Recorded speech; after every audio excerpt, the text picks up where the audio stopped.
11, capítulo 11, ¿verdad? Vamos a leer la palabra de Dios aquí.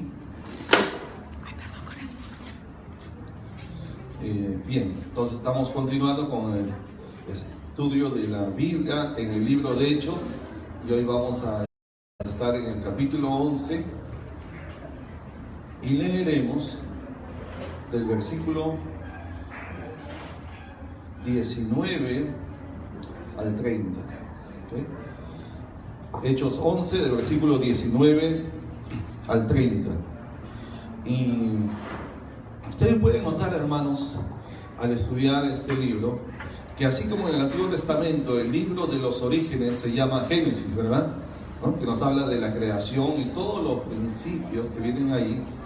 Entonces, así también en el Nuevo Testamento el libro de Hechos viene a ser como el Génesis en cuanto a la iglesia, ¿verdad? Porque nos relata los principios, todas las primeras cosas que acontecen en la nueva creación, que es la iglesia.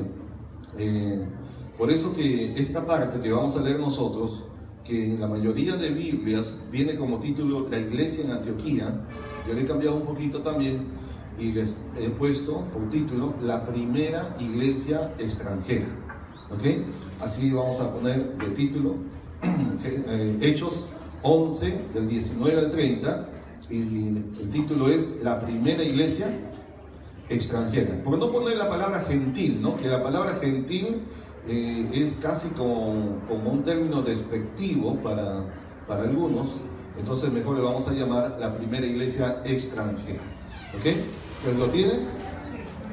Lo tiene, muy bien. Entonces vamos a dar lectura. A ver. Bien, dice la palabra del Señor. Ahora bien, los que habían sido esparcidos a causa de la persecución que hubo con motivo de Esteban, pasaron hasta Fenicia, Chipre y Antioquía, no hablando a nadie la palabra, sino solo a los judíos. Pero había entre ellos unos varones de Chipre y de Cirene, los cuales cuando entraron en Antioquía, hablaron también a los griegos, anunciando el evangelio del Señor Jesús. Y la mano del Señor estaba con ellos, y gran número creyó y se convirtió al Señor. Versículo 22. Llegó la noticia de estas cosas a oídos de la iglesia que estaba en Jerusalén, y enviaron a Bernabé que fuese hasta Antioquía. Cuando llegó y vio la gracia de Dios, se regocijó y exhortó a todos a que con propósito de corazón permaneciesen fieles al Señor. Porque era varón bueno y lleno del Espíritu Santo y de fe, y una gran multitud fue agregada al Señor. Después fue Bernabé a Tarso para buscar a Saulo, y hallándole le trajo a Antioquía. Y se congregaron allí todo un año con la iglesia, y enseñaron a mucha gente, y a los discípulos se les llamó cristianos por primera vez. ¿Dónde? En Antioquía. En aquellos días, unos profetas descendieron de Jerusalén a Antioquía, y levantándose uno de ellos, llamado Ágabo, daba a entender por el Espíritu que vendría una gran hambre en toda la tierra habitada, la cual sucedió en tiempo de Claudio. Entonces los discípulos, cada uno conforme a lo que tenía, determinaron enviar socorro a los hermanos que habitaban en Judea, lo cual en efecto hicieron, enviándolo a los ancianos por medio de Bernabé y de Saulo. Amén. Muy bien, vamos a orar por esta palabra. Señor, te damos gracias por tu bondad y gracias por esta palabra que tú nos has dejado, Señor, que es tu palabra de verdad. En ella somos enseñados, en ella están los principios de vida, están también los principios que deben normar no solo nuestra conducta y nuestra fe, sino también cómo debemos desarrollarnos, cómo debemos servirte como hijos tuyos y como siervos tuyos, Señor. Gracias por esta palabra. Abre los ojos y los oídos espirituales de todos aquellos que están recibiendo la palabra en este momento, Señor. Abre nuestro entendimiento, danos revelación, háblanos por medio de ella, afirma las verdades que están contenidas en ella, en nuestro corazón, para que vivamos y cumplamos y obedezcamos lo que en ella está establecido, Señor. Te damos gracias, pedimos tu bendición en el nombre de Jesús. Amén y amén. Muy bien, entonces el tema se llama la primera iglesia extranjera, ¿verdad? La primera iglesia extranjera, para no llamarle la iglesia gentil, ¿no? Vamos a llamarla así, la primera iglesia extranjera. De hecho, esta fue la primera iglesia que se estableció en el extranjero fuera de Jerusalén, ¿verdad? Antioquía. Antioquía, que en la Biblia existen dos Antioquías, ¿verdad? Está Antioquía de Siria, que es esta, y está la Antioquía de Pisidia, que es otra, ¿verdad? El apóstol Pablo salía de esta iglesia que trabajó con Bernabé, de esta congregación de Antioquía. Desde aquí salieron a los viajes misioneros de Antioquía de Siria. De hecho, más adelante dice que llegaron a Antioquía de Pisidia. Por lo tanto, ellos tuvieron que salir de la primera iglesia, Antioquía de Siria. ¿Saben dónde queda eso? Sí, en el planeta Tierra, está bien. Pero ¿en qué parte? Más que curioso, es interesante notar que esta iglesia fue establecida en la Siria, donde hoy están ocurriendo esta guerra interna y esta destrucción a causa de bombardeos que vemos a través de las noticias, sea televisión, periódico, internet, ¿verdad? En ese lugar fue establecida la iglesia donde llegaron Bernabé y Pablo, ¿verdad?, para servir ahí por un año. En ese lugar, esa ciudad antigua, que era muy importante en su tiempo, era tan importante que era la tercera ciudad más grande en importancia de todo el Imperio Romano de aquel tiempo, ¿verdad? ¿Sí? Entonces imagínense, tenemos a Roma, la primera, la capital, tenemos a Alejandría, y después de ellos dos venía entonces esta ciudad, ¿verdad?, de Antioquía, una ciudad muy importante, ¿no? Y desde ahí nomás nos damos cuenta cómo para Dios son tan importantes las ciudades. Por supuesto, los pueblos, las aldeas también, pero la estrategia que tiene Dios a través de Pablo, que es donde después de los siguientes capítulos va a tomar protagonismo, ¿verdad? Porque hasta aquí casi todo estaba relacionado con Pedro y uno o dos capítulos más. Entonces, a partir de ahí hay un cambio en toda la historia de Hechos, y el protagonista ahora es el apóstol Pablo, ¿verdad? Llamado inicialmente Saulo. Bueno, aquí estamos en el punto de quiebre prácticamente, aquí en esta iglesia de Antioquía. El trabajo que hicieron Bernabé y Saulo en ese lugar fue tan importante, de tanta trascendencia, tan fructífero, que hasta ese momento nadie había denominado a los discípulos como cristianos, pero aquí nos dice que fue como producto, y a partir del trabajo que hicieron Bernabé y Saulo, que a los discípulos se les llamó cristianos por primera vez en toda la historia. O sea, hoy en día nosotros nos denominamos cristianos gracias al trabajo misionero que hicieron, ¿no?, Bernabé y Saulo en ese lugar. O sea, es muy importante, ¿no?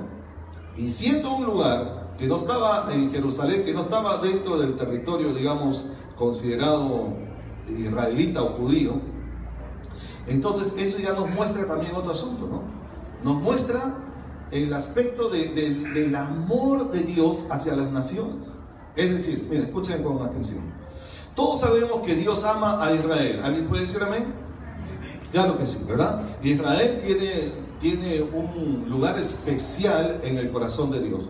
Dios ama a Israel y nunca la va a desamparar, ¿verdad? Jamás. Más bien nos manda a nosotros que oremos por la paz de Jerusalén. Sea la paz dentro de tus muros, dice el Salmo, ¿verdad? Y esa es la oración que todos cristianos debemos hacer. Y hay bendición para aquellos que oramos por Israel, ¿ok?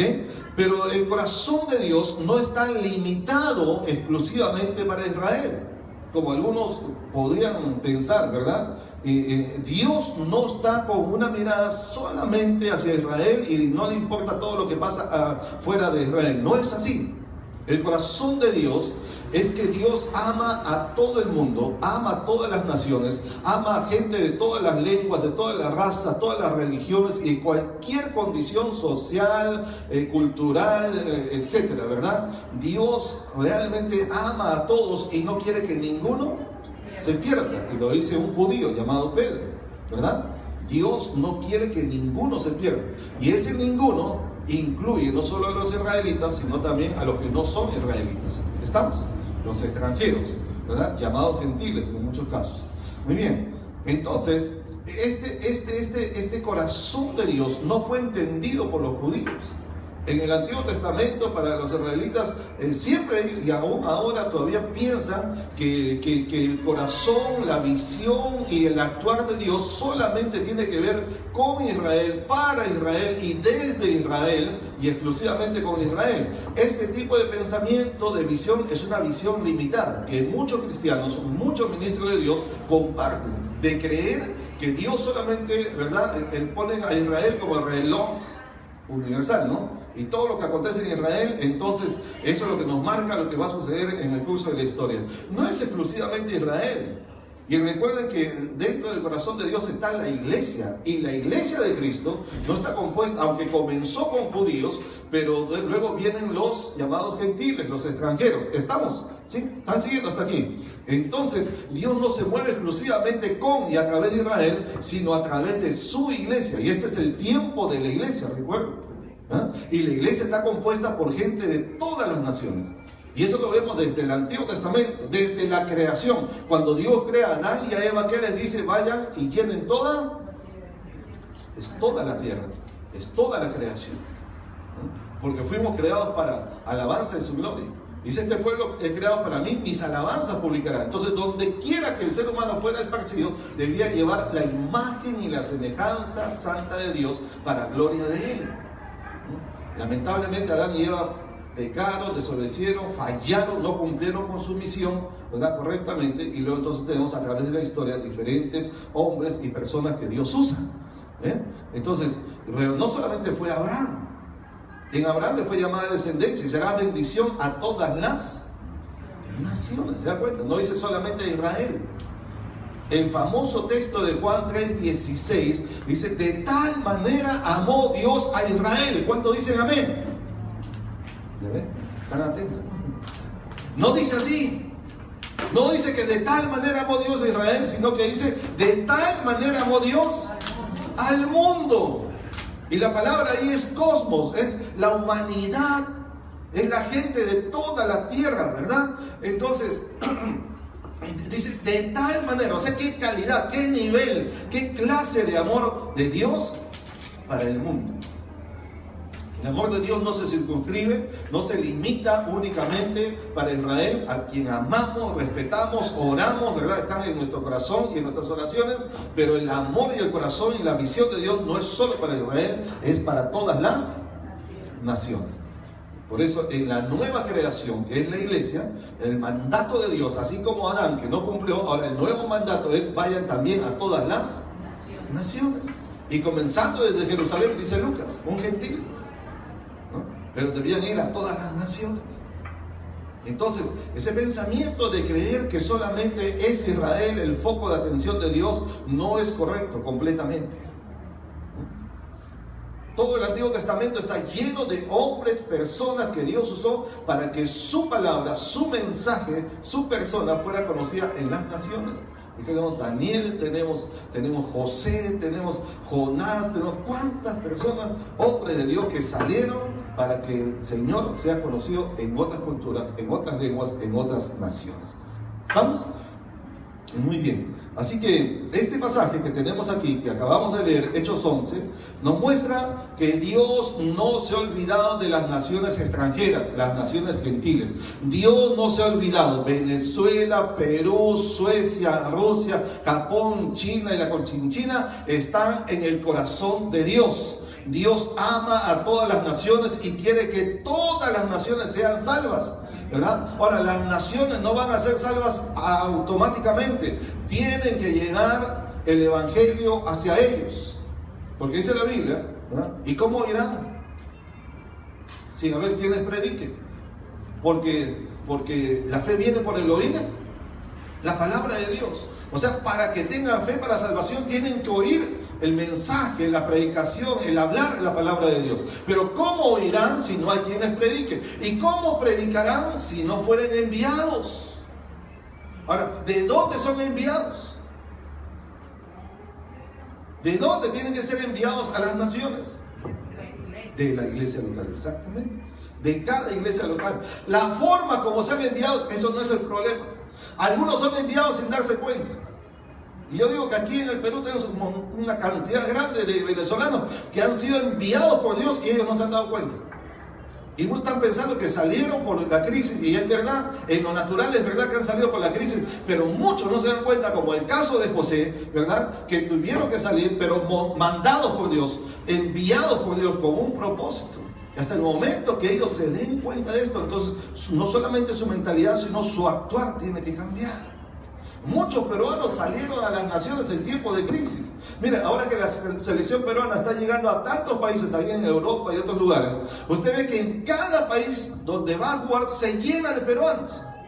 En cada estadio donde está la selección peruana, eso parece, Perú juega como de local, porque está llenecito de camisetas blanquirrojas y banderas peruanas.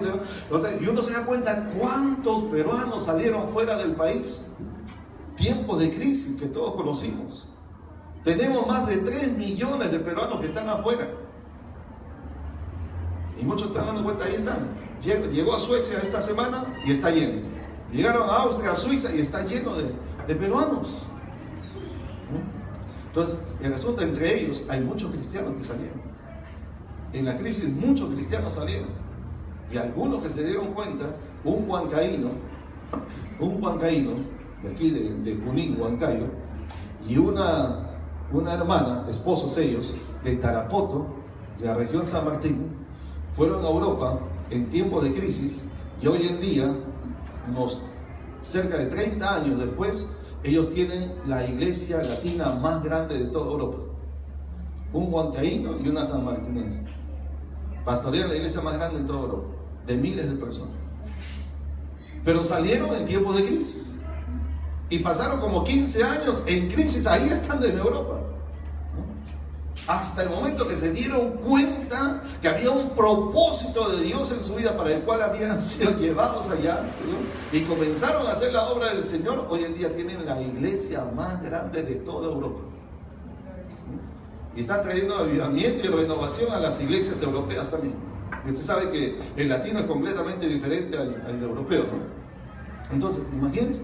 Entonces, aquí, hermanos, que también tenemos un movimiento de gente a raíz de una crisis. En este caso es una crisis de persecución.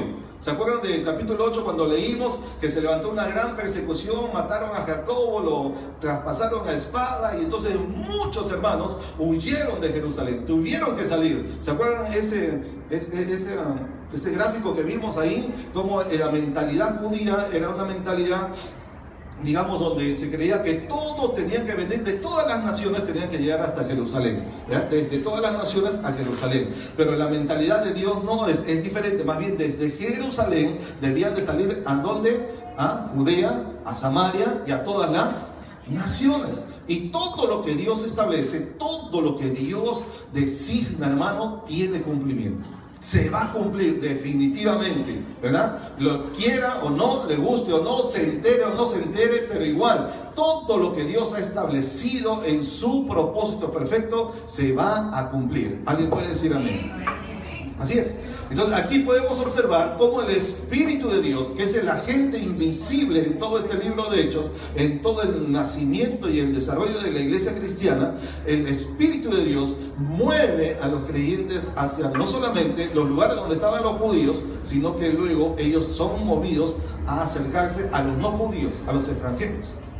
Porque ustedes vean, mantengan su Biblia abierta y leamos otra vez. Dice, ahora bien, dice, los que habían salido, esparcidos a causa de la persecución, esa es la crisis, que hubo con motivo de Esteban, pasaron hasta Fenicia, Chipre y Antioquía. Eso ya son naciones extranjeras, ¿no? Y pasaron hasta ahí. Pero hay un dato interesante. Dice, no hablando a nadie la palabra, sino solo ¿a quiénes? A los judíos. ¿Y quiénes eran los que habían salido? Judíos también, ¿verdad? Eso es más o menos, si queremos transliterarlo o digamos aplicarlo en nuestro tiempo, es como que aquí en esta zona del país la mayoría han sido católicos y se convierten al cristianismo. Son nuevos creyentes ahora, son cristianos pero venidos del catolicismo. Entonces ustedes viajan a otros lugares y se sienten cómodos donde hay católicos, porque es como que hay cierta afinidad y es más fácil predicarles a ellos, ¿verdad? Entonces estos eran los judíos, que solamente hablaban la palabra a los judíos cristianos, a los judíos que todavía no habían conocido a Cristo y el Evangelio. ¿Me explico, verdad? Entonces, pero el siguiente versículo nos da un detalle interesante. El versículo 20 dice: pero, a ver, diga, pero, aquí también hay un pero, dice, pero había entre ellos unos varones de Chipre y de Cirene, los cuales, cuando entraron en Antioquía, hablaron también ¿a quiénes? A los griegos. O sea, ya no solo a los judíos, sino también ¿a quiénes? A los extranjeros, a los griegos. ¿Ya? Y cuando dice griegos, no solamente eran de Grecia, sino los que eran parte de la cultura helénica o griega de aquel tiempo, que eran de diferentes naciones, ¿no? ¿Ya? Incluyendo los romanos ahí. Entonces, hablaron también a los griegos anunciando el evangelio del Señor Jesús. ¿Se dan cuenta?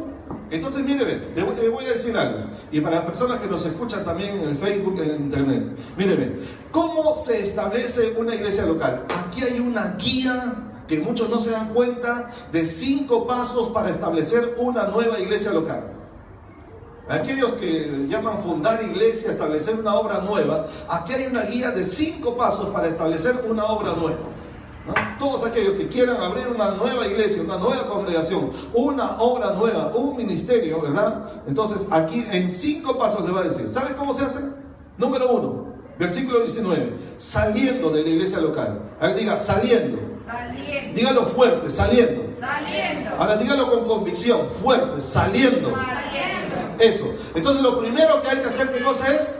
Salir de la iglesia local. No estoy diciendo que lo echen, ¿no? Ya que lo echen es por otro asunto. Aquí está el asunto, es que salieron. ¿Cómo salieron? De diferentes maneras. Aquí ellos salieron no por voluntad.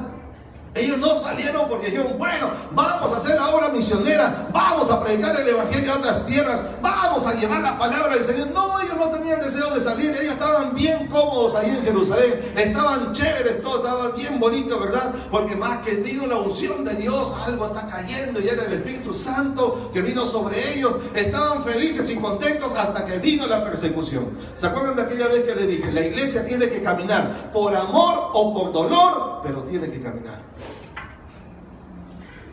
Pregúntale a la que está a su lado, así, con sinceridad, diga, ¿cómo quieres caminar? ¿Por amor o por dolor? Dígale, ¿cómo quieres ir? Dígale, ¿cómo quieres ir? ¿Cómo quieres ir a predicar la palabra? ¿Por amor o por dolor? ¿No sales por voluntad o te empuja a la crisis, pero lo que sales, sales? Y no pregunta, ahí hay varios que tuvieron que salir. Y eso es en serio. ¿Ya? Queriendo sin querer, pero tuvieron que salir. ¿Sí o no, hermanos? Es la pura verdad. Y aquí nos pasó a muchos también. ¿Se dan cuenta? O sea, o hacemos, no queda de otra. O predicamos, no hay otra opción, no hay. Definitivamente tenemos que predicar el evangelio. Amén. Amén. Aunque esté de paseo, aunque esté de visita, aunque esté lo que sea. Este viaje que hicimos ahí, que pasamos por Fox de Iguazú, todo ese asunto, hermanos, estuvimos predicando. ¿Acaso creen que estuvimos solamente descansando? Igual estuvimos predicando, sí, nos tomamos 4 días de vacaciones, pero estuvimos predicando. Hasta el chofer del taxi que nos llevó le predicamos y aceptó a Cristo también. Y en su mismo carro aceptó al Señor, así con un corazón quebrantado. En el hotel nos siguió hasta el hotel y dijo, por favor, pueden orar también por mi familia, que ellos también necesitan del Señor. O sea, les llegó la palabra. O sea, tenemos que predicar, como dice la Biblia, a tiempo y fuera de tiempo. Pero tenemos que predicar, tenemos que hacerlo. Entonces, número uno es saliendo. Dígalo una vez más, por favor. Saliendo, ¿ok?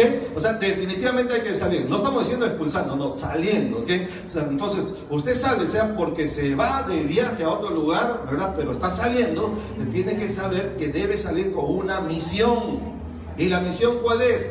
Anunciar, predicar, pregonar el evangelio a toda criatura, ese es el mandato, y hacer los discípulos a todas las naciones. Entonces hay que salir. Aquí adentro, hermano, lo que va a pasar es que vamos a tener comunión, nos vamos a llenar del Señor, nos vamos a fortalecer en Él, nos vamos a alegrar unos con otros, gloria al Señor, amén. Pero es tan bonito eso que mucha gente se siente tan cómoda que ya no quiere salir de ahí.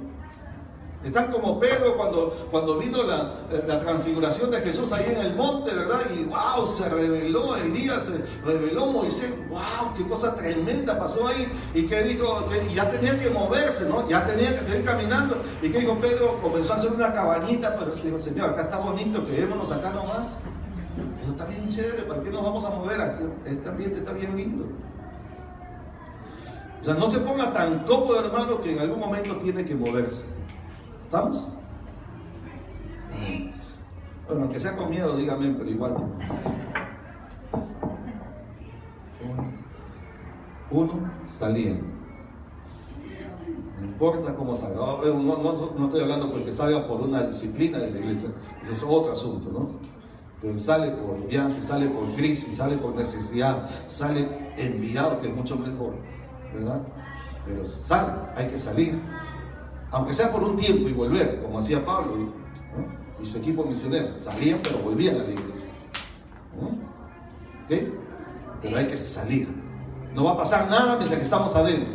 La iglesia no se va a extender, la iglesia no va a crecer mientras estamos bien cómodos acá. Hay que salir. Y afuera están las almas, afuera están las vidas, afuera están las nuevas criaturas. A ellos tenemos que alcanzarlos. Y la única manera de llegar a ellos es saliendo. Número uno. Número dos. ¿Cómo se establece una nueva iglesia local? Número dos, observando. A ver, digan, observando, ahora sí. Observando. ¿Observando qué? Observando donde no hay iglesia, donde no hay gente, donde hay gente que no ha conocido el Evangelio, donde hay personas, donde hay lugares donde no se ha predicado la palabra del Señor. Porque aquí salieron estos hermanos, estos discípulos salieron y solamente estaban con los judíos. Nada más, dice, no hablaron a nadie la palabra, sino tan solo a los judíos. Se sentían cómodos entre ellos. Eso también es como que el peruano cuando sale se junta solo con peruanos. Y vive con los peruanos y habla con los peruanos. Y está, se va a Argentina, se va a Europa, se va a África, se va a cualquier otro país y encuentra colonias de peruanos que siguen comiendo el ceviche, el lomo saltado, el ají de gallina, el tacutaco, el arroz chaufa, ¿no? Y el pollo a la brasa que no falta en todos lados, ¿no? Felices. Y están 10 años, 20 años, 30 años y no han aprendido ni siquiera a hacer una comida del lugar donde están. Porque se encierran, así como estos cristianos que estaban acá, con su gente. ¿Me explico? Hay que aprender, hay que observar, hay que mirar, ¿no? Y hay que aprender.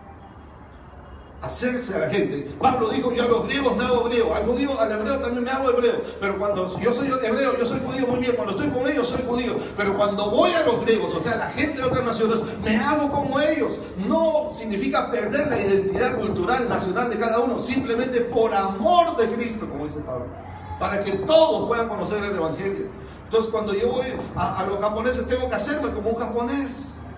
Cuando voy a los coreanos, cuando voy a los chinos, tengo que hacerme como ellos, tengo que aprender algo de la cultura de ellos para identificarme con ellos y así de una manera tener apertura en su corazón para llevarles el mensaje del Evangelio. ¿Me explico? ¿No? Los hermanos que vienen de otros países igual aprenden de nuestra cultura, la parte buena, ¿no? Lo demás háganlo a un lado. Pero hay cosas buenas que también se pueden aprender. Tomen algo de lo bueno, ¿no? ¿Por qué hay tanto rechazo por el choque de culturas? Porque en mi país somos así, en tu país son así. Y es bien fácil. Los primeros 6 semanas que uno llega a un país es lo que se llama ¿cómo se llama? El enfoque del turista, ¿no? Aunque no vengas como turista. Pero ese es en la antropología, ¿no? O sea, las primeras 6 semanas todo es nuevo, todo es maravilloso, todo es lindo. ¡Wow! ¡Qué hermoso! ¡Wow! Esto, ¡qué lindo! Después de 6 semanas, entonces comienzan los choques, ¿no? Comienzas a comparar. Entonces dices, no, es que en mi país no hay esto, en mi país no somos así, en mi país así, ¿no? Y comienzan los conflictos, los choques. Y si persistes, si permaneces en tu postura y en tu posición, no estoy diciendo que niegues tu identidad ni tu nacionalidad, pero trata de hacerte como la gente del lugar. Hay un dicho de aquí, de la tierra, que dice, a la tierra que fueres, haz lo que vieres. ¿No? Y esto es válido sanamente en el reino de Dios. ¿Me explico? ¿Sí? No aprendan lo malo. Pero número 2, versículo 19, observando dónde no hay creyente, dónde no se ha predicado. Ahí mire, aquí en Lima, mire, estamos en Lima, una ciudad de 10 millones de habitantes. Lima, ¿verdad?, que tiene la sede de las mayores denominaciones del país, ¿no? Entonces, en Lima, ¿habrá campo para evangelizar, sí o no? ¿Habrá campo para predicar la palabra, sí o no? ¿Habrá todavía barrios donde no hay iglesia, sí o no? ¿Habrá familias donde de toda una familia ni uno siquiera sea cristiano, sí o no? Estos son campos misioneros en el mismo Lima. Porcentualmente Lima no es el estado o la región más evangelizada del país. Es uno de los menos evangelizados, porque al tener tanta gente, porcentualmente es uno de los menos evangelizados. Dicho sea de paso, aquí en Lima tenemos un distrito, una ciudad completa, completita, donde no hay ni una sola iglesia. Año 2018. Ni una iglesia en un distrito, ciudad completa. ¿Sabían eso? ¿Qué les parece? Campo hay, hermano. No hay que observar, hay que mirar. No es solamente salir. Cuando usted salga de casa, cuando usted salga al trabajo, cuando usted salga, vaya observando dónde no hay iglesia. Usted ve esos lugares lo que hoy en día hay, donde la gente se pasa el día trabajando. El mall, los centros comerciales, los puntos de venta, Gamarra, donde hay gente que va todo el día, donde está el emporio comercial posiblemente más grande de Latinoamérica. Blogs y blogs y blogs, manzanas de edificios llenos de confeccionistas de ropa. Es uno de los más grandes de Latinoamérica. Y saben, hay una sola iglesia en esa avenida Gamarra. Y tienen el culto a la hora en que todo el mundo está trabajando. Un día fuimos a predicar, llevamos 80 a 100 jóvenes, llevamos ahí, y les dije, acá nadie les va a dedicar más de 2 o 3 minutos de tiempo, así que vamos a prepararnos para hacer una síntesis del evangelio en solo 2 o 3 minutos. Más de eso no le van a dar atención, porque la gente está trabajando de 9 a 9, ¿verdad? Todo el día completo, 12 horas trabajando. Y no tienen tiempo porque a ellos les pagan para trabajar. Y todo el día está tan lleno de gente que hasta a veces no hay ni espacio para moverse. ¿Cómo predicar ahí el evangelio? Y predicamos y nos ganamos a algunas personas en ese lugar. Y cuando fuimos a la iglesia que está ahí en esa avenida, en esa misma avenida hay una sola iglesia, le dijimos, mire pastor, nos hemos ganado una cantidad de personas y queremos que ustedes se hagan cargo de ellos. ¿Y qué tal si mañana que vamos a volver, usted nos asigna a algunos hermanos que nos acompañen, nos ayuden para discipularlos y todo lo demás? ¿Y saben qué nos dijeron? Mire, no tenemos tiempo nosotros, nuestros cultos son de 7 a 9, ¿verdad? Y en ese horario que vengan si quieren venir a escuchar la palabra de Dios.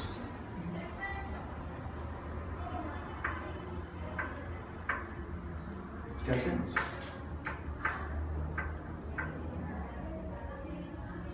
Y nos ganamos un poco de gente, pero está largo de aquí. Y quisimos entregarle a una iglesia 80 personas. No tenemos tiempo para ellos. ¿Qué hacemos? Aquí dice que estos que estaban acá mirando, dice, pero había unos hombres de Chipre y de Cirene que se atrevieron a hablar. ¿A quiénes? ¿A quiénes? A los griegos. Ese es el número 3. Número 1 es saliendo. Número 2, observando. ¿Dónde no hay iglesia? ¿Dónde no hay creyentes? ¿Dónde no se está anunciando el evangelio? Número 3 es hablando la palabra a la gente. Versículo 20 dice eso, ¿no? Hablan. Y hablaron la palabra, dice. ¿Qué hablaron? La palabra, dígalo, la palabra. O sea, tenemos que hablar la palabra, hermano. Usted puede hablar de muchas cosas, buenas y no buenas, pero acá, si queremos abrir una obra nueva, si queremos que el evangelio avance, tenemos que hablar, ¿qué cosa? La palabra. Y para hablar la palabra, tenemos que llenarnos de la palabra, porque cerca de ti está la palabra en tu boca y en tu corazón.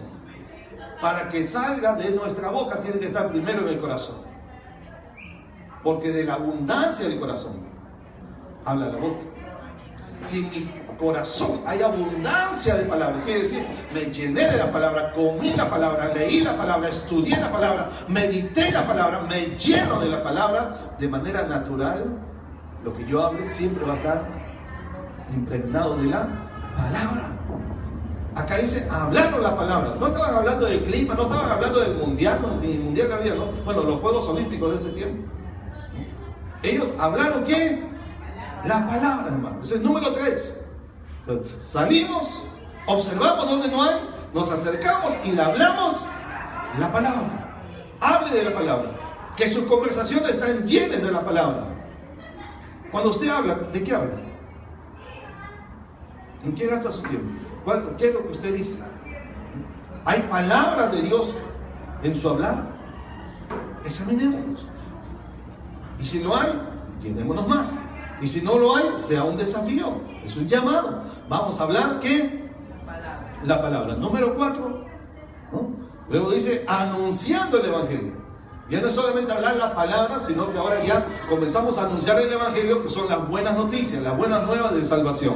Entonces tenemos que saber manejar el contenido del Evangelio, ¿verdad? ¿Cuál es el contenido principal, el básico, fundamental del Evangelio? ¿Cuándo sabemos que realmente estamos predicando el Evangelio y no una doctrina humana, qué sé yo, de nuestra iglesia local o denominación, ¿verdad? El Evangelio básicamente tiene que ver con las buenas noticias de salvación en Cristo Jesús. Es decirle a la gente que el hombre es pecador, ¿verdad? El hombre está apartado de Dios por causa de su pecado, porque la paga del pecado es muerte. Entonces, como todos pecaron, están destituidos, separados de la presencia de Dios, de la gloria de Dios. Estamos. Entonces, ese es un elemento fundamental. El hombre natural, el hombre sin haber nacido de nuevo, está separado de Dios a causa de su pecado.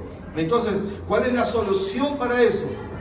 El sacrificio de Cristo en la cruz del Calvario. Entonces presentamos a Cristo como la respuesta, como la medicina, como la única forma en que el hombre puede ser salvo de la muerte y la condenación eterna. Entonces tenemos que hablar de Cristo, de su obra, ¿verdad? Tanto en vida como también en la cruz del Calvario. ¿Ok? Por eso Él es nuestro Redentor, el que nos redime, nos ha comprado por precio para librarnos de la muerte y la condenación eterna. ¿Ok? Entonces en el Evangelio tenemos que predicar de Cristo necesariamente. No hable tanto de su doctrina, aún de su experiencia personal lo puede dejar para el último. Hable primeramente de Cristo antes que de usted. Amén.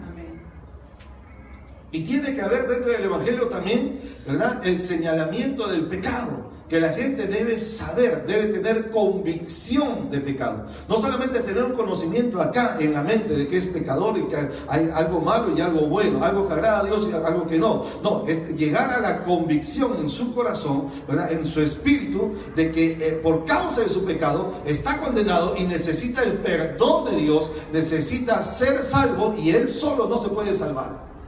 ¿Ok? Entonces ahí entra el sacrificio expiatorio de Cristo. Y luego entonces tenemos el otro asunto de la decisión personal. El hombre tiene que tomar una decisión. No diga usted a la gente, mira, Cristo ya lo hizo todo, Cristo ya hizo todo por ti, tú no tienes que hacer nada, solamente haz una oración para que seas salvo. Eso no es suficiente, eso es como una media verdad. Porque el Señor Jesús, cuando vino a anunciar el Evangelio, dijo, el reino de Dios se ha acercado, por lo tanto arrepentíos, convertíos y creed el Evangelio. Entonces hay por lo menos 3 cosas que el hombre tiene que hacer: arrepentirse de sus pecados, convertirse de los ídolos, de la maldad, del mundo, de la carnalidad, hacia el Dios verdadero, y creer en el Evangelio. Tomar la decisión personal, que si confesares con tu boca que Jesús es el Señor y creyeres que Dios le levantó de los muertos, o sea que ha resucitado, entonces serás salvo. Entonces esos elementos tienen que estar dentro de la predicación del Evangelio. ¿Ok? Hablemos de la palabra, pero luego que hablamos de la palabra, captamos la atención de la gente, entonces ahora le anunciamos el Evangelio, anunciamos a Cristo, anunciamos la salvación en Cristo. Amén. ¿Ok? Entonces tenemos, número 1, saliendo. Número 2, observando. Número 3, hablando la palabra.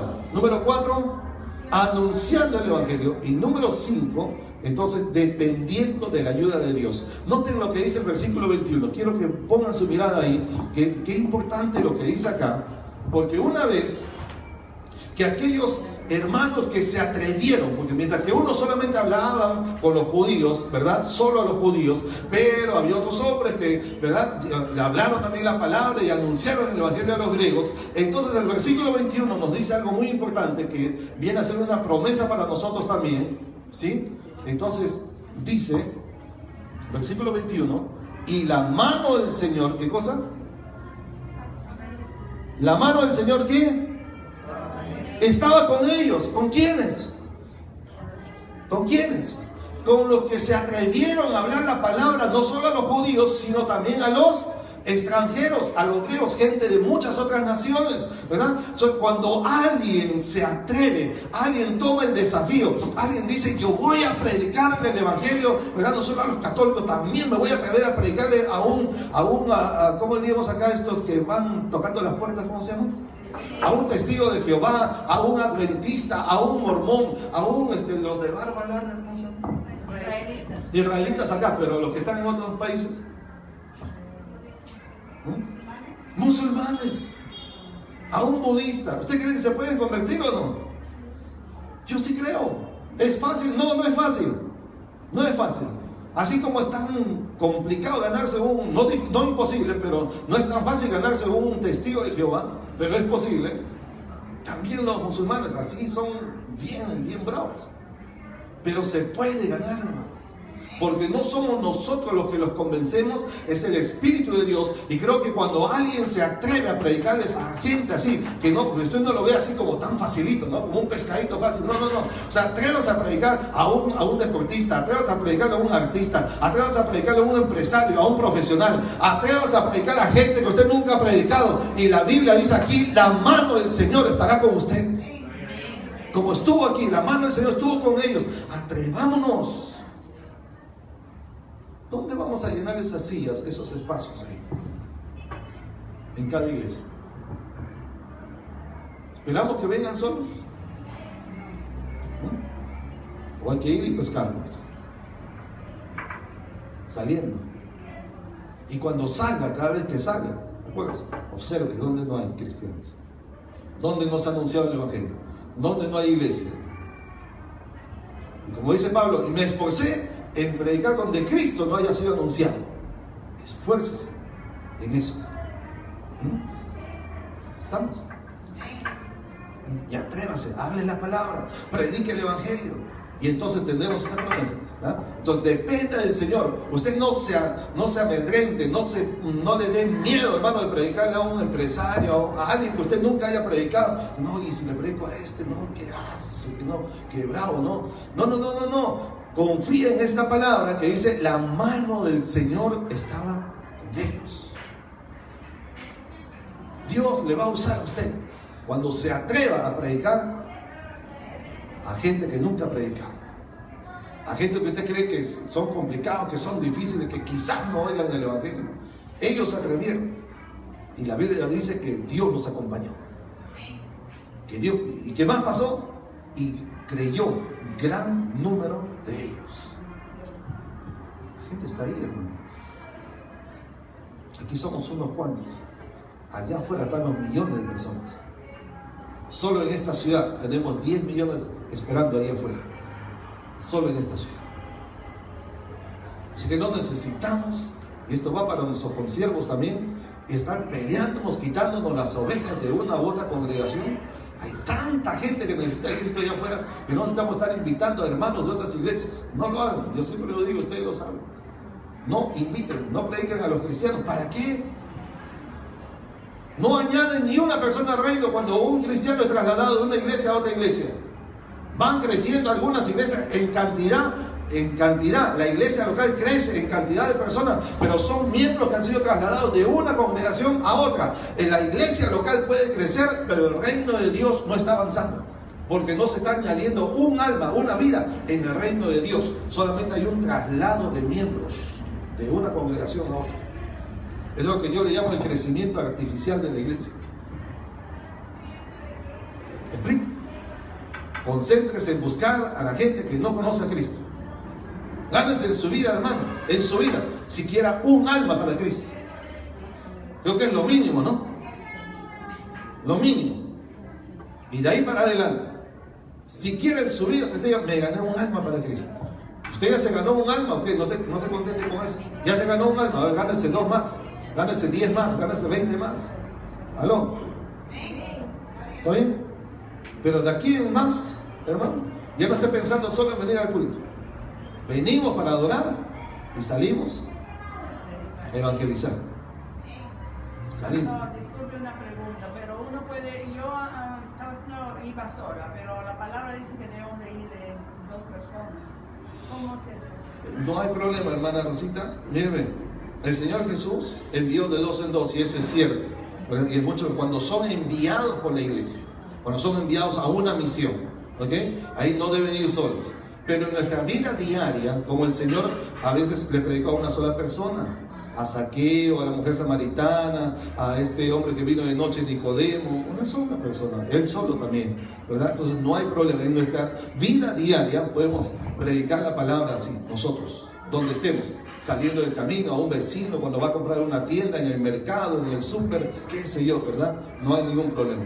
Pero ya cuando la iglesia comisiona para enviar, ahí es que debemos enviar mínimo de 2, porque así se acompañan, se cuidan también, ¿verdad? Uno al otro, ¿sí? ¿Estamos? Ok, entonces para terminar, entonces aquí tenemos cómo se establece una nueva iglesia local, 5 pasos para establecer una obra nueva. Número 1, saliendo. Número 2, observando. Número 3, hablando la palabra. Número 4, anunciando el evangelio. Número 5, dependiendo de Dios, ¿ok? Dependiendo de la ayuda de Dios, ¿ok? Entonces ahora, la segunda parte, y terminaremos con esto, es que la segunda parte nos muestra cómo ese trabajo en el Evangelio, en predicar el Evangelio, en establecer una iglesia y dirigir la iglesia, es un trabajo compartido.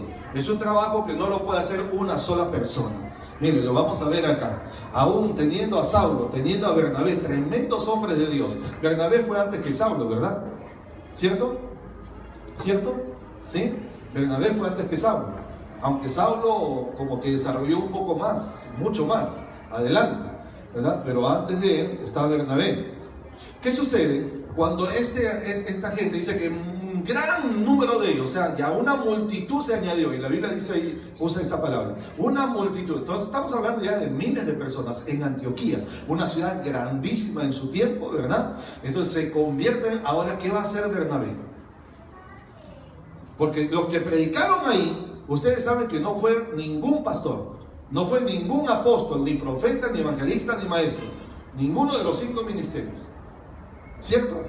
Porque cuando leímos los que salieron y llegaron hasta aquí, cuando usted lee Hechos 8.1, Hechos 8.4, dice que fueron esparcidos, ¿verdad? Todos salieron excepto los apóstoles.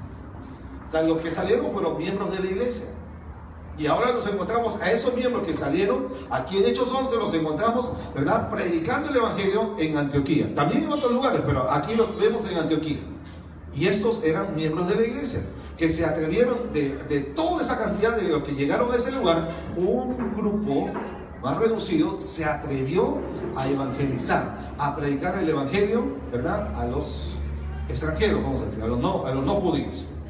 Entonces aquí tenemos a los evangelistas, ¿ah? Diga evangelistas, ¿no? Los que predican el evangelio. Aquí tenemos los que se atrevieron a evangelizar a otro tipo de gente. Tenemos a los evangelistas. Entonces ellos evangelizaron la ciudad más grande, ¿verdad? O la tercera ciudad más grande de su tiempo, ¿no? Entonces, ¿qué pasa? Estos hermanos, al ver que se forma una iglesia, una congregación grande, miles de personas dicen, nosotros no somos pastores, nosotros evangelizamos, pero no somos pastores. ¿Qué vamos a hacer? ¿Qué se hace, hermano, cuando usted se encuentra con una tarea que va más allá de su capacidad? ¿Qué hay que hacer?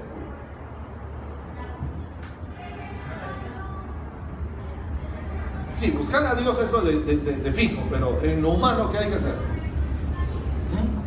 Cuando usted se encuentra ante una tarea, una labor que va más allá de su capacidad y su fuerza, ¿qué hay que hacer? Sí, pero ¿cómo? Exactamente, buscar ayuda. ¿Qué tomaste hoy, Vicky? Está muy bien para recetarles, doctor. Buscar ayuda. Ahí dígalo, buscar ayuda. Buscar ayuda. Eso no va muy bien con el orgullo humano, ¿no? Porque el orgulloso es aquel que dice, no necesito de nadie. Es más, ni siquiera de Dios, ¿no? El orgulloso es así.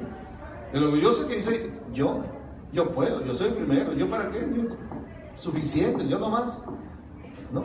El orgulloso es egoísta, ¿sabían eso, no? Piensa solo en sí mismo nomás y no acepta la ayuda de otros. Es el orgulloso. Entonces hay que bajar el orgullo, y el orgullo ministerial también, ¿verdad? El orgullo cristiano también, ¿verdad? Hay que quitarlo y buscar ayuda, porque cuando tenemos una obra que va más allá de nuestra capacidad y no podemos hacerlo solo, entonces nos damos cuenta. Por eso es que Dios dio diferentes dones y diferentes ministerios. No se lo entregó todo a una sola persona, ¿verdad? Dios estableció dones y ministerios distintos. ¡Qué sabio es Dios!, ¿verdad?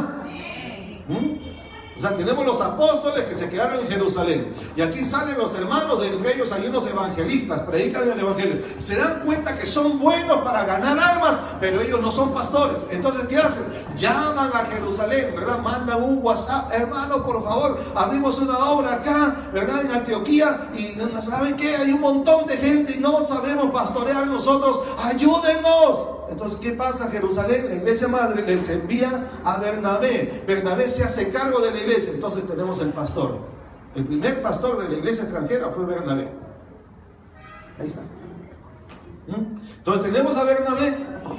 Y Bernabé ahora se hace cargo. Y cuando ve Bernabé, y era un hombre bueno, dice la Biblia, ¿no? Lleno de Dios y todo lo demás, y enseñó y compartió, y mucha gente fue añadida, más gente fue añadida, y ahora Bernabé se encuentra con más trabajo todavía. ¿Y qué hace Bernabé? Dice: wow, qué bueno que soy, ¿verdad? Yo mismo soy. Eso no dice Bernabé. Bernabé, wow, al ver que hay tanto más trabajo, dice: yo solo no voy a poder. ¿Y qué hace Bernabé? Busca ayuda. Dígalo, por favor, busca ayuda. Busca ayuda. ¿Qué debe hacer usted y yo? ¿Qué debemos hacer? Buscar ayuda. Buscar ayuda. Amén. ¿Dónde busca ayuda? ¿Se acuerda que había un muchacho, porque en ese tiempo era medio muchacho, ¿verdad? Que era bueno, aunque era también medio el carácter que tenía Saulo, ¿no? Bernabé lo conoció. Acuérdense que a Saulo no lo pasaban. No solamente por el asunto del miedo que le tenían de su vida anterior en Jerusalén, ¿verdad? Que lo conocían bien, sino también el carácter que él tenía. Que imagínense una persona que golpea a otro, una persona que tortura a otro, una persona, hermano, que los obligaba a blasfemar, siendo judío, lo obligaba a blasfemar contra su propio Dios o contra el Señor. O sea, está hablando del tipo de carácter que tenía Saulo. ¿Me estoy explicando? O sea, no era así como un carácter tan bonito, no. Y Bernabé conocía eso, porque se hizo cercano a Saulo, pero no lo desechó, ¿se dan cuenta? Cuando estaba en Jerusalén, lo presentó a los hermanos, ¿se acuerdan, verdad? Lo presentó a los hermanos y dijo: este es nuestro hermano, antes era así, él perseguía a todos, pero ahora está con nosotros, está en el camino, ¿verdad? Entonces recién la iglesia lo acepta. Pero pasa un tiempo. Ahora Bernabé está en Antioquía, se da cuenta que necesita ayuda y se acuerda de Pablo. Pero interesante, miren en su versículo, ¿a dónde lo va a buscar? ¿A Jerusalén? Porque él lo dejó en Jerusalén. ¿Y a dónde lo va a buscar? Versículo 22 al 24. 25. ¿Dónde lo va a buscar? Antes lo había dejado en Jerusalén, en la iglesia de Jerusalén. Pero ahora dice, lo fue a buscar ¿a dónde? A Tarso. Interesante. ¿Qué era Tarso? Una ciudad, ¿no? Que queda en Turquía. Por eso Saulo es turco. Muy bien. Que está como a 4 horas de Éfeso. Entonces, eso está lejos de Jerusalén. ¿Qué hacía Saulo en Tarso? Si lo habían dejado en la iglesia de Jerusalén, ¿qué hacía en Tarso? Bernabé lo va a buscar. Y no va a Jerusalén, lo va a buscar a Tarso. La Biblia no nos dice qué pasó. Tenemos ahí que entrar un poquito en el campo de la especulación. Pero los que hemos vivido un poquito sabemos que cuando alguien tiene problemas, tiene dificultades, ¿a dónde va? A la casa de mamá. Cuando se pelean las parejas, los esposos dicen, ¿dónde me voy? A donde mi mamá o mi papá, ¿no es cierto? ¿No? O me voy a mi pueblo, dicen, ¿no? Ya no aguanto ya esto, ya no soporto ya. Entonces la gente tiende a volver al seno, ¿verdad? Al seno materno, paterno, al hogar o al terruño, a la tierra, ¿verdad? Entonces, muy probable estoy diciendo, la Biblia no lo dice, muy probable que Saulo haya tenido una dificultad y el carácter que tenía, ¿verdad?, lo haya llevado a volverse, ¿no? Dejó la iglesia en Jerusalén y quién sabe, porque no se sabe que hubiera iglesia ahí en Tarso en ese tiempo, ¿verdad? Y quizás hasta estaba medio apartado, pero Bernabé lo va a buscar. Interesante, ¿no? Interesante. O sea, el Señor no desecha a las personas que el hombre desecha. Saulo estaba medio olvidado ahí, no apareció para nada hasta este momento, ¿verdad? Donde Bernabé, al darse cuenta de la gran necesidad de la iglesia, ¿verdad? Entonces va y busca en Tarso. Hay gente que está como Saulo, que tiene un gran potencial para Dios, que tienen realmente un tremendo potencial, pero que por su carácter, pero que por su falta de perseverancia, por sus momentos de crisis, etcétera, están medio olvidados ahí, medio relegados ahí, ¿verdad? Y la gente no los toma en cuenta porque dicen, no, es que este es bien complicado, este tiene un carácter difícil, no, el día que cambie ahí ya lo tomaremos en cuenta. Hay un montón de gente así en las iglesias, Saulos, que están abandonados, que están apartados, algunos lejos de la iglesia del Señor, algunos que se han vuelto a su casa, se han vuelto a su trabajo anterior. ¿Me estoy explicando? Y que necesitan de un Bernabé que se acerque, que los busque, les diga, mira, Saulo, el Señor te llama, el Señor necesita de ti y yo también necesito de ti. Realmente tienes un tremendo potencial. ¿Quieres trabajar conmigo? ¿Quieres servir conmigo? Estoy seguro que puedes cambiar. Ya, está bien, sé cómo eres, te voy a soportar, nos soportaremos. Tú me ayudas, yo te ayudo. Yo sé que tienes algo de Dios en ti que no se puede echar a perder. El mundo no puede perder a Saulo. La iglesia no puede perder a Saulo. ¿Qué hubiera sido de nosotros, la iglesia de Cristo, hasta el día de hoy sin Saulo? 13 libros de la Biblia fueron escritos por este hombre que se convierte en el maravilloso hombre de Dios llamado apóstol Pablo. Estaba solito y abandonado allá en Tarso. Quizás usted se encuentra en una condición similar.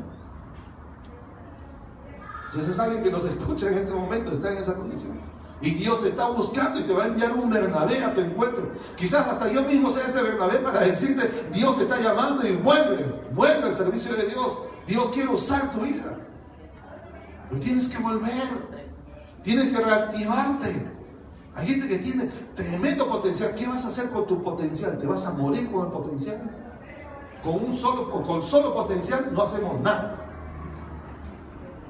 Levántese. Si Dios lo llama, levántese. Agárrese de la mano del Señor y de la persona que Dios use.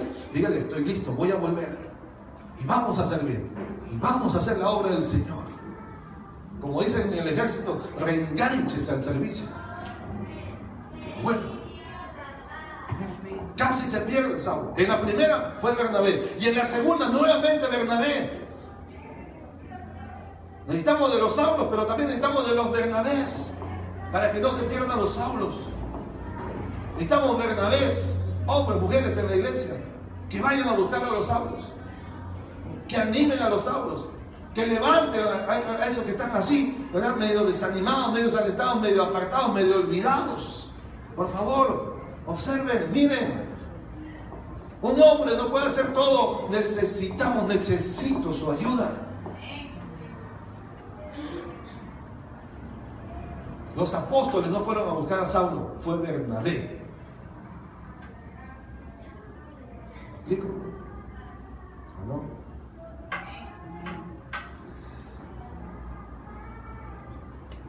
Así que Bernabé trae a Saulo y ambos estuvieron un año, dice, en Antioquía. ¿Qué hicieron ahí? La Biblia lo dice ahí, versículo 25, adelante. ¿Qué hicieron? ¿Qué ministerio desarrollaron ahí? ¿Qué ministerio desarrollaron? ¿Qué hicieron? Un año en Antioquía. ¿Qué hicieron?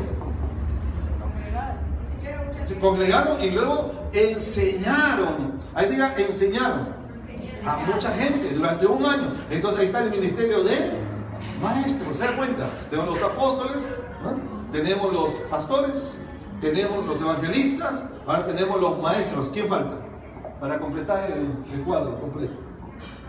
Ya tenemos apóstoles, pastores, evangelistas, ahora están los maestros acá enseñando. ¿A quién falta? Los que tienen que escuchar. De los 5 ministerios, ¿quién falta? Los profetas. ¿Se dan cuenta? Y efectivamente, no es coincidencia, ¿no? Los versículos siguientes mencionan a los profetas.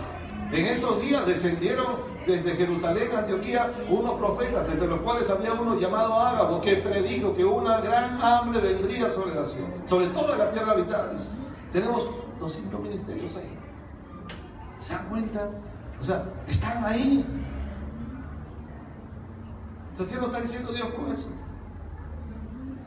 Todos nos necesitamos y el ministerio se complementa con otros ministerios. Un solo ministro y un solo ministerio jamás puede hacer toda la obra de Dios. Nos necesitamos unos de otros. Dígale por favor con cariño y de verdad, dígale a los que están a su lado, te necesito, hermano. Y dígale otra vez, dígale, la iglesia también te necesita. Dígale, mirándole a los ojos. Y ahora dígale, el reino de Dios, que va más allá de la iglesia local, el reino de Dios también te necesita. Dígaselo por favor. Y ahora, señalando hacia afuera, dígale, el mundo también te necesita. No para que te pierdas en el mundo, ¿no? No, sino para que vayas al mundo, a ganarte el mundo para Cristo, ¿no? A la gente del mundo queremos decir, ¿verdad? ¿Estamos? No te necesita. Como eres, como estás. ¿Sí? Dios levantó a Saulo por medio de Bernabé. ¿Cómo estaba Saulo? Nos damos una imagen, ¿no? Se puede restaurar, se puede levantar, se puede renovar una persona, ¿sí? Alguien que está así como, sí, hermano, sí se puede. Y aquí tenemos la evidencia de eso. ¿Ven? Es que vamos a ponernos de pie. Les voy a dar algunas conclusiones. Pónganse de pie, por favor. Conclusión. Número uno, de toda esta historia que hemos leído, esta narración bíblica, Dios ama a todas las personas y quiere la salvación de todos ellos, sin importar su raza, nación, lengua, nacionalidad, religión o cualquier otro tipo de condición social. Dios ama a todos y quiere que todos sean salvos y vengan al conocimiento de la verdad. Número 2, Dios quiere que su palabra y su evangelio sea predicada a todas las naciones. Número 3, las iglesias locales, grandes y pequeñas, deben poner su mirada y observar los lugares, las familias y los barrios y la gente donde Cristo no está siendo anunciado. Número 4, para aquellos que deciden obedecer al Señor, ir al campo misionero en su patria o en el extranjero, ¿no? Hay una promesa: la mano del Señor estará con usted. La mano del Señor estuvo con ellos y estará con usted también. Amén. Cuando se decía predicar el evangelio, no solo a los de la iglesia, ¿para qué a los ya nacidos de nuevo? Hay que predicar el evangelio a los no nacidos, a los no creyentes, ¿ok? A las criaturas. Número 5, la obra del ministerio no es algo que pueda hacer una sola persona por muchos dones que tenga de parte de Dios, pero uno solo no lo puede hacer. Aquí nos muestra que es necesario la participación de todos, cada uno con su don y su ministerio. Número 6, es necesario que toda la iglesia y todos los ministerios se complementen y se apoyen mutuamente para que el reino de Dios se extienda y las naciones sean alcanzadas con el evangelio que trae salvación y redención al ser humano. Y 7, es importante reconocer la labor de cada ministro y cada ministerio dentro del reino de Dios, evitando las críticas personales y actos que perturban, dañando la unidad del cuerpo de Cristo, ¿verdad? No golpeemos al caído, no abandonemos al que está solo, más bien vamos a levantar unos a otros, vamos a ayudarnos unos a otros y vamos a hacer la obra unos con otros, unidos en el Señor. Así el reino de Dios se va a extender y las iglesias crecerán también. Vamos a orar. Levante sus manos, por favor. Quiero que ore conmigo. Nuestros hermanos en el Facebook, usted esté donde esté y nos está escuchando, igual, tómense un tiempo para orar también. Padre, te damos gracias en el nombre de Jesús. Gracias porque tu palabra realmente es buena Tu palabra es viva y verdadera, Señor. Gracias. Este pasaje especialmente nos habla de tu amor perfecto y amplio, Señor, para todas las personas. Señor, aunque el hombre no entienda, aunque la gente no comprenda, Señor, gracias te damos, bendito Dios, aleluya. Pero sabemos que tú eres un Dios, Señor, que has puesto tu corazón en las naciones, has puesto tu corazón en toda la humanidad, Señor. Tú no estás limitado a un solo pueblo, una sola nación, una iglesia, un solo hombre. Señor, tú amas a toda la humanidad y quieres usar a tus hombres y mujeres, quieres usar a tu iglesia, quieres usar a tu pueblo para alcanzar a esos hombres, a esas personas, a esas naciones, Señor. Yo quiero que en este día usted termine su oración diciéndole: Señor, usa mi vida, úsame a mí, Señor. Yo quiero ser tu instrumento, Dios mío, para predicar tu evangelio a las naciones. Señor, usa mi vida, aunque quizás hasta hoy no me había dado cuenta que tú me has movido, me has sacado, me has llevado, Señor, a otros lugares, Señor. Pero a partir de ahora, Señor, quiero tomar no solo la conciencia, sino también la determinación que estoy en este lugar, Señor, puesto por ti para predicar tu palabra, para anunciar tu evangelio, Señor, para estar atento a aquella gente, a aquellas familias, a aquellos barrios, a aquellas ciudades donde Cristo no ha sido anunciado. Que nuestro corazón sea movido por el Espíritu, hermano, hermana, siervo, sierva de Dios, sea movido por el Espíritu Santo para predicar el evangelio donde Cristo no ha sido anunciado. Vamos a salir, y quizás usted sea un Bernabé que tiene que buscar ayuda, que tiene que buscar apoyo en su ministerio. Vaya, hermano, y busque ayuda. Deje de lado el orgullo, deje de lado, hermano, y busque, hermano amado, un varón, una mujer, busque apoyo, busque la ayuda. El Señor tiene gente para ayudarle. El Señor tenía a un Saulo que estaba solo, abandonado en su pueblo llamado Tarso. Quizás el que menos se imagina, quizás aquel que ha sido desechado por los hombres, por la iglesia, puede ser aquella persona que Dios tiene reservado para ayudarle a usted. Vaya como Bernabé a levantar, a restaurar, a comprometer a otros para la obra del Señor. Y si usted es ese Saulo que un día se apartó, que un día se alejó, que un día se aisló de los demás, hermano amado, Dios tiene un plan para su vida. Más allá de su salvación, Dios quiere usar su vida para ser un instrumento de gloria, un instrumento de salvación para muchas vidas. Dígale, Señor, levantando sus manos, dígale: heme aquí, Señor. Heme aquí, dispuesto estoy. Usa mi vida, Señor. Aleluya. Hágalo de corazón. Dígale: Señor, aquí está mi vida. Quiero ser usado por ti. Ya no quiero ser solamente un congregante más en la iglesia, un miembro más, Señor, de cada culto. Yo quiero ser también un instrumento de salvación. Tú sacaste a Bernabé de la iglesia de Jerusalén y lo enviaste a Antioquía, Señor. Si tú quieres, puedes enviarme. Si tú quieres, puedes usarme, Señor. Dígale: Señor, heme aquí, Señor. Dice la palabra de Dios: cuán hermosos son sobre los montes los pies de aquellos que anuncian la paz, de los que dicen a Sión: tu Dios reina. Aleluya, aleluya, hermano amado. Disponga sus pies, que estén prestos para llevar el evangelio de la paz. Aleluya. Gracias, Padre eterno, que tu palabra, Señor, no vuelva a ti vacía, y que realmente los corazones sean movidos e impulsados por tu Espíritu para hacer lo que tú nos has mandado a hacer: predicar el evangelio, hacer discípulos y enseñarles que guarden todas las cosas que tú nos has mandado.